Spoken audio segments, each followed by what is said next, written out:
सौतेली माँ और सगे बाप ने जुल्म करके बेटी को घर से निकाला। वो सड़कों पर भटकी, मगर आखिरकार अल्लाह ने इंसाफ किया। बेटी इज्जत पा गई और बाप इबरत का निशान बन गया। कहानी बहुत ही दिलचस्प है, आखिर तक जरूर सुने। फारूक एक सादा दिल और मेहनती इंसान था। रोज सुबह सवेरे अपना रिक्शा निकालकर शहर की सड़कों पर दौड़ाता और शाम ढलते ही वापस आकर बीवी सलमा और बेटी निमरा के साथ वक्त गुजारता। यही उसका मामूल था और इसी रोजी से उनके घर का चूल्हा जलता था। उस दिन भी फारूक हसबे मामूल रिक्शा लेकर शहर की जानिब निकला। फारूक का रिक्शा अभी कुछ ही फासले पर था कि अचानक एक औरत ने हाथ के इशारे से रिक्शा रोका। वो औरत बेहद खूबसूरत थी। फारूक ने पहली ही नजर में यह बात महसूस की। वो रिक्शे के करीब आकर मुस्कुराते हुए बोली, भाईजान, मुझे जरा आगे तक छोड़ देंगे?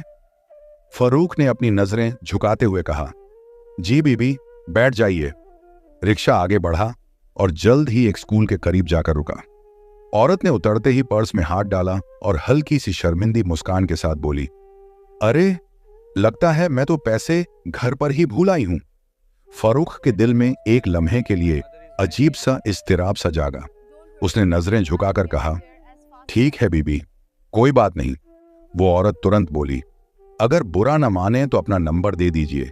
जैसे ही मेरे पास पैसे होंगे तो मैं आपको वापस कर दूंगी।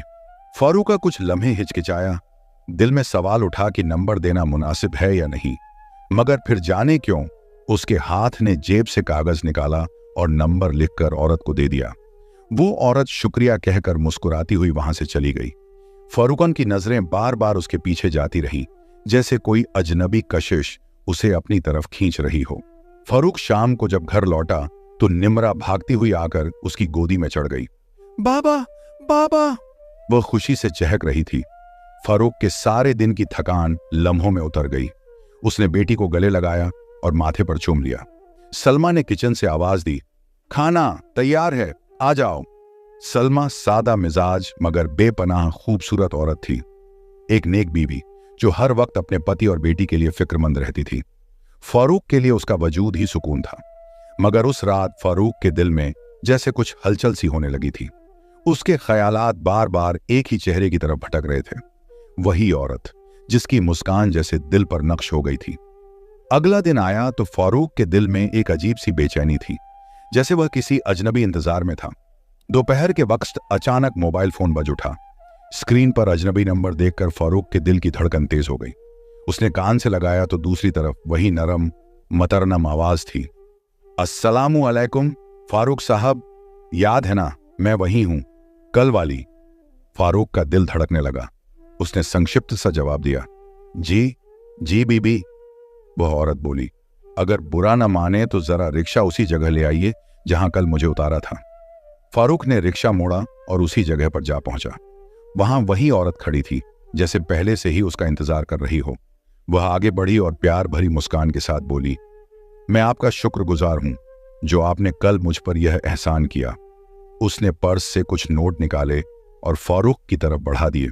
यह आपके रिक्शे का किराया है जो कल देना भूल गई थी। फारूक ने हाथ बढ़ाया मगर फिर अचानक रुक गया। एक पल के ठहराव के बाद बोला, नहीं बीबी, इसकी कोई जरूरत नहीं, आप इसे रख लीजिए, मेरी तरफ से इनाम समझ लें। वह औरत होंठों पर एक शैतानी सी मुस्कान लिए पैसे वापस अपने पर्स में रखती गई। फिर रुककर फारूक से बातें करने लगी। उसकी आवाज मीठी थी, बातों में अजीब सा जादू छुपा था। फारूक सुनता रहा, मुस्कराता रहा और वक्त का होश ही न रहा। जब अचानक उसे एहसास हुआ तो घबराकर जल्दी से अपने रिक्शे की तरफ बढ़ गया, मगर रिक्शे का हैंडल थामने तक उस औरत की परछाइयां उसके दिमाग में गहरी हो चुकी थीं। वह लम्हे बार बार दिमाग में घूमने लगे। अब फारूक का रोज का मामूल ही बदल चुका था। घर, बीवी, बच्ची सब पीछे रह गए थे। उसके दिल और दिमाग पर सिर्फ एक औरत का कब्जा था। कभी घंटों फोन पर बातें, कभी मुलाकातें, कभी शहर की गलियों में साथ साथ घूमना। वह औरत जैसे उसकी दुनिया का केंद्र बन चुकी थी। अब फारूक इस औरत के जाल में बुरी तरह फंस चुका था। उसके बिना जीना, सोचना, यहां तक कि लम्हा भर भी बिताना उसके लिए नामुमकिन सा लगता था। दूसरी तरफ घर में निमरा और सलमा के लिए हालात दिन ब दिन खराब हो रहे थे। घर का राशन खत्म होने को था। सलमा ने झिझकते हुए कहा, फारूका, घर में कुछ नहीं बचा, राशन ले आओ। लेकिन फारूक जैसे होश खो बैठा था, गुस्से से बोला, तुम फजूल खर्च औरत हो, पैसे की फिक्र छोड़ो और अपना मुंह बंद रखो। सलमा के दिल पर यह शब्द खंजर की तरह लगे, मगर वह चुप हो गई। इसी दौरान एक दिन सलमा को शहर काम से आना पड़ा। तबीयत भी नासाज थी। गांव से तांगे पर आकर वह शहर के आखिरी सिरे पर उतरी और पैदल चलते हुए एक क्लिनिक पहुंच गई। डॉक्टर से चेकअप के बाद जब वह बाहर निकली तो सामने एक पार्क दिखा। उसने सोचा जरा बेटी का हाथ पकड़कर हल्की सी चहलकदमी कर ली जाए, लेकिन जैसे ही वह पार्क में दाखिल हुई, उसकी नजर एक बेंच पर जाकर ठहरी। आंखें हैरान होकर खुल गईं, सांस रुक सी गई। वह फारूक ही था, अपनी रिक्शा छोड़े, घर को भूलकर एक अजनबी औरत के साथ बैठा हुआ। यह मंजर सलमा के दिल पर कहर बनकर टूटा। आंखों से आंसू बहने लगे, दिल रेजा रेजा हो गया, मगर उसने बेटी का हाथ मजबूती से थामा और चुपचाप वहां से पलट गई। दिल में इरादा कर लिया कि अब घर जाकर फारूक से दो टूक बात करेगी। शाम को जब फारूक घर आया तो सलमा ने सब्र का दामन छोड़ दिया। फारूक, ये सब क्या हो रहा है? वह औरत कौन थी जिसके साथ तुम पार्क में बैठे थे? तुम मजदूरी नहीं करते, घर का हाल देखो, हमारी बच्ची है और तुम आवारा गर्दी में लगे हो। ये सब कब तक चलेगा? फारूक का दिमाग जैसे सुन्न हो गया। गुस्से की शिद्दत से कांपता हुआ वह आगे बढ़ा और एक जोरदार थप्पड़ सलमा के मुंह पर मारा। खबरदार, दोबारा मेरे मामलों में दखल अंदाजी की तो अच्छा नहीं होगा। यह कहकर वह गुस्से में बाहर निकल गया। उसे खबर ही नहीं रही कि थप्पड़ के जोर से सलमा मुंह के बल जमीन पर गिर गई। पास ही रखा हुआ एक चाकू बदकिस्मती से उसके पेट में ढसा। कई घंटे गुजरे, सलमा कमरे से बाहर नहीं निकली। फारूक जब लौटा तो पहले नजरअंदाज किया, फिर गुस्से में खुद कमरे का दरवाजा खोला और जैसे ही नजर फर्श पर पड़े खून पर पड़ी, उसकी आंखें हैरानी और डर से फट गईं। सामने जमीन पर बेजान सी पड़ी सलमा। फारूक के होश और हवास उड़ गए थे जब उसने खून में सना सलमा को देखा, मगर वह खुद को संभालते हुए जल्दी से आगे बढ़ा, खून के धब्बे साफ किए और रोने चिल्लाने लगा। शोर सुनकर गांव के लोग इकट्ठे हो गए। फारूक ने कांपती आवाज में कहा, वह गिर गई थी और चाकू पेट में लग गया। अल्लाह की यही मर्जी थी। सब लोगों ने उसकी बात पर यकीन कर लिया। आखिरकार फारूक और सलमा के बारे में कभी किसी ने कोई गलत बात नहीं सुनी थी। इस तरह सलमा की तदफीन कर दी गई। छोटी सी निम्रा मां की कब्र पर रो रो कर पुकारती रही, अम्मा अम्मा, कहां चली गई आप? उसकी मासूम आवाज हर दिल को चीर देती थी, मगर फारूका के दिल पर तो जैसे पर्दा पड़ चुका था। उसके दिमाग में बार बार वही औरत घूम रही थी जिसके साथ उसके दिन रात के ख्वाब जुड़े हुए थे। चंद ही दिनों बाद वह औरत शाजिया फारूक के घर में दुल्हन बनकर दाखिल हुई। आंखों में एक अजीब सी चमक लिए मुस्कुराकर बोली, फारूक, तुम फिक्र मत करो, मैं तुम्हारे घर का बेहतरीन ख्याल रखूंगी। फारूक ने भी संतुष्ट होकर मुस्कुरा दिया। निम्रा हैरानी से अपनी नई मां को देखती रही। शाजिया बेशक सबके सामने उसके साथ अच्छा सलूक करती, मगर हकीकत कुछ और थी। चंद ही दिनों में उसने निम्रा को घर के कामों में उलझा दिया। जरा सी गलती पर मारपीट आम हो गई। नन्ही सी बच्ची दिन रात डरी सहमी रहती, मगर पिता के सामने मुंह खोलने की हिम्मत न कर पाती। फारूक, जो खुद शाजिया के जादू में बंधा था, बेटी के दुख और आंसुओं से बेखबर रहा। यूं ही दिन, महीने और साल गुजर गए। निम्रा बड़ी होती गई, मगर उसकी जिंदगी पर दर्द और जुल्म की छाप गहरी होती गई। उसकी 15 साल की उम्र तक भी एक ही रूटीन था, हर दिन डांट, हर दिन मार। फिर एक दिन शाजिया ने एक नया खेल खेला। उसने निम्रा से कहा, बाहर जाओ, साग छन कर लाओ। निम्रा चुपचाप टोकरा उठाए बाहर निकल गई। कुछ देर बाद फारूक घर आया तो देखा शाजिया आंगन में बैठी रो रही है। फारूक के कदम रुक गए। ये क्या हुआ शाजिया, क्यों रो रही हो? शाजिया ने रुदन भरी आवाज में कहा, फारूक, तुम्हारी बेटी अब बड़ी हो गई है, मगर आज तक उसने मुझे मां नहीं माना। उल्टा हर रोज अपने आशिकों से मिलने जाती है। मैं तो हैरान हूं, उसकी हरकतें बर्दाश्त से बाहर हो रही हैं। यह इल्जाम सुनकर फारूक के दिल में एक पल के लिए भी शक न आया।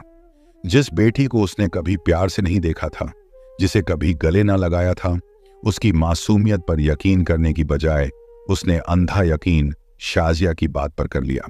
शाम ढले जब निम्रा घर वापस लौटी तो उसने बाप को सहन में गुस्से से टहलते देखा।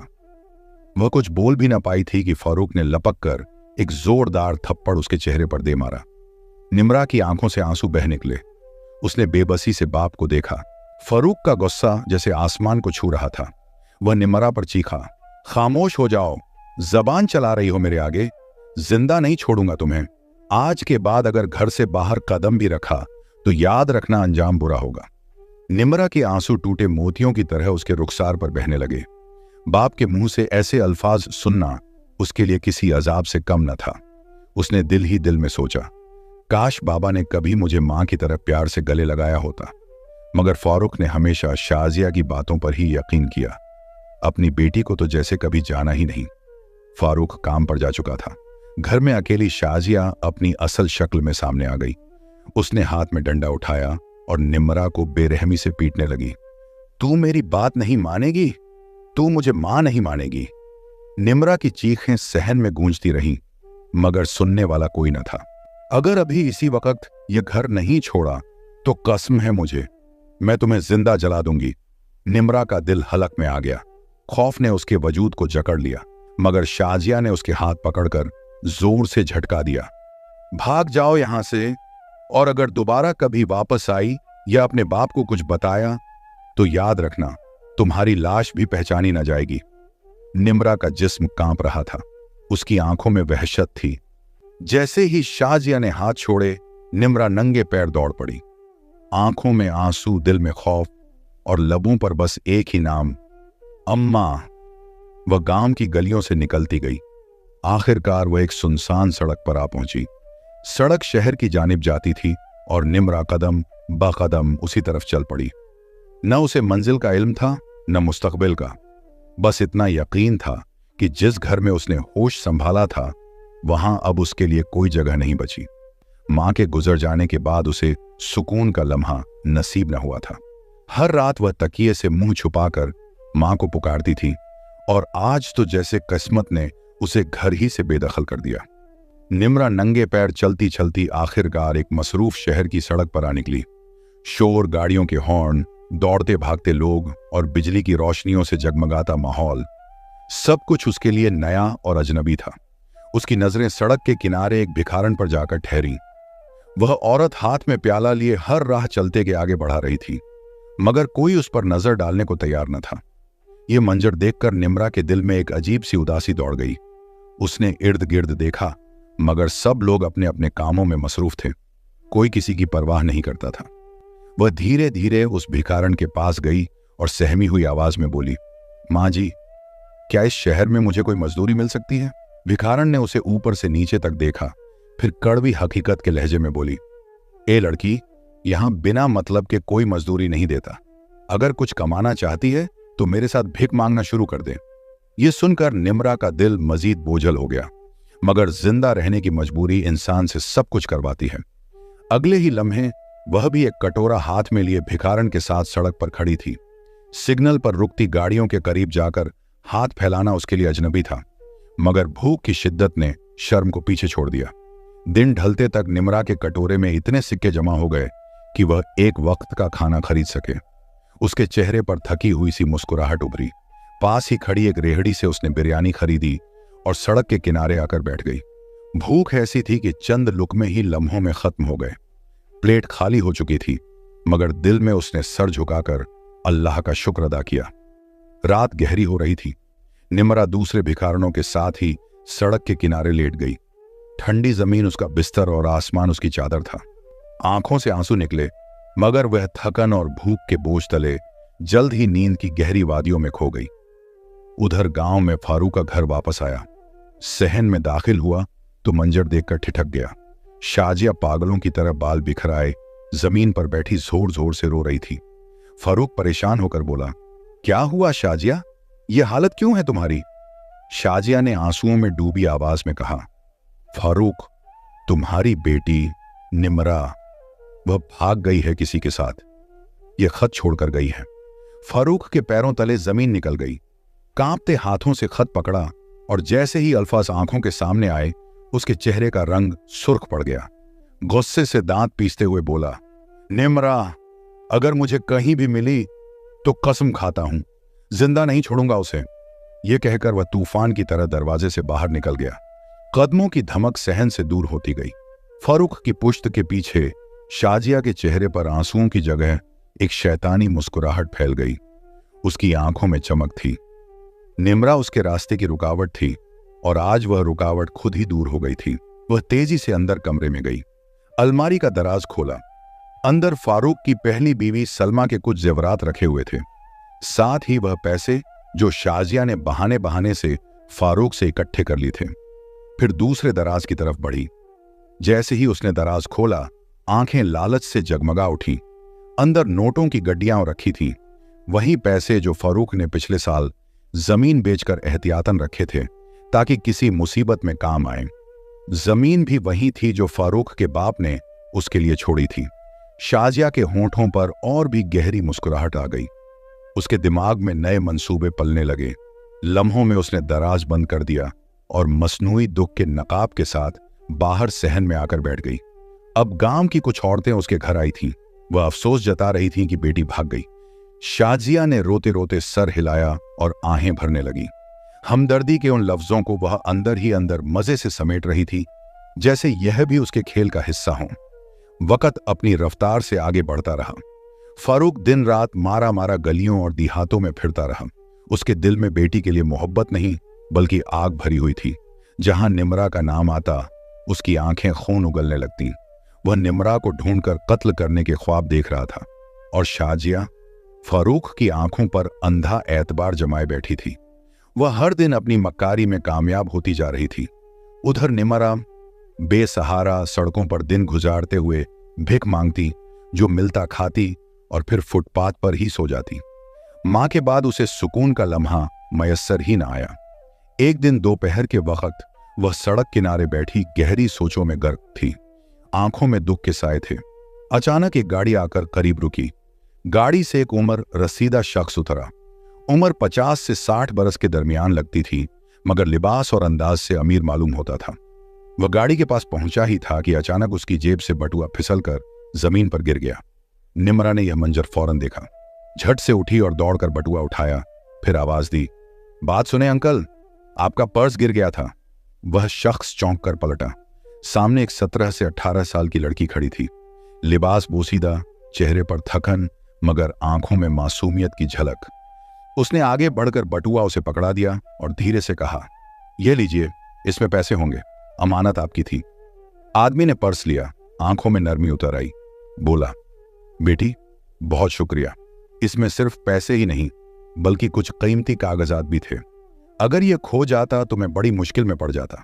निम्रा ने हल्की सी मुस्कुराहट के साथ जवाब दिया, यह तो मेरा फर्ज था अंकल।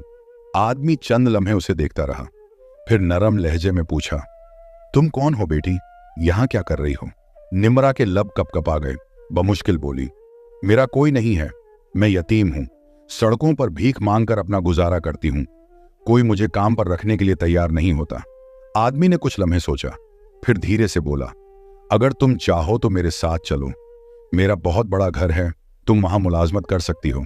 खाने पीने की तंगी नहीं होगी और तुम्हें इज्जत भी मिलेगी। निम्रा की आंखों में उम्मीद की एक किरण जागी। लरजती आवाज में बोली, क्या वाकई आप मुझे काम पर रखेंगे? अंकल, मैं बहुत मेहनत करूंगी। आदमी के लबों पर मुस्कुराहट आ गई।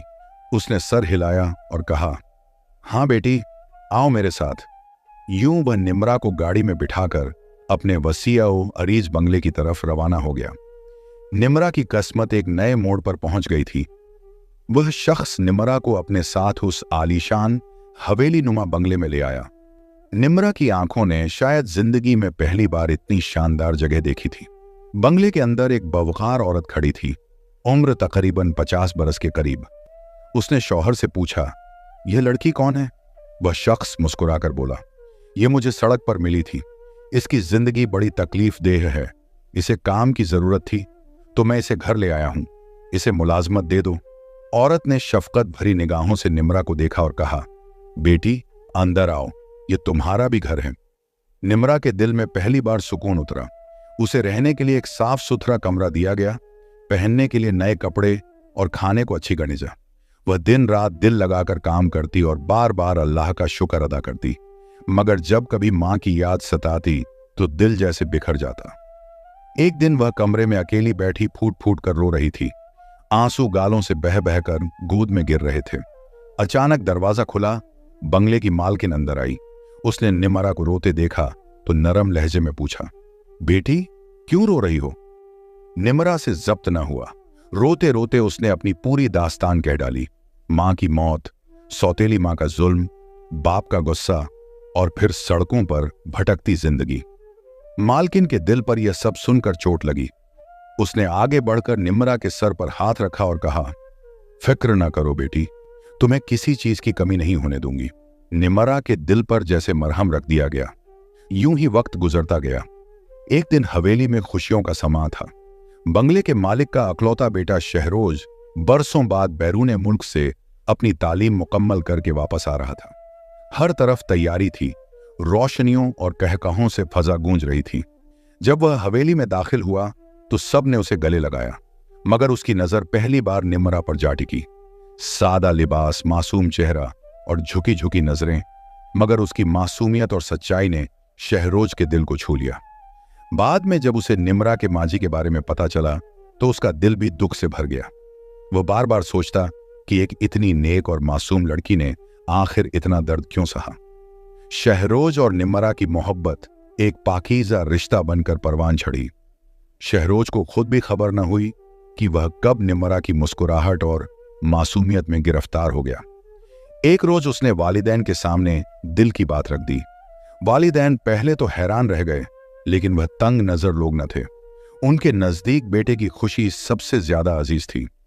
उन्होंने निमरा को इज्जत व एहतराम से बुलाया और उसकी राय मालूम की।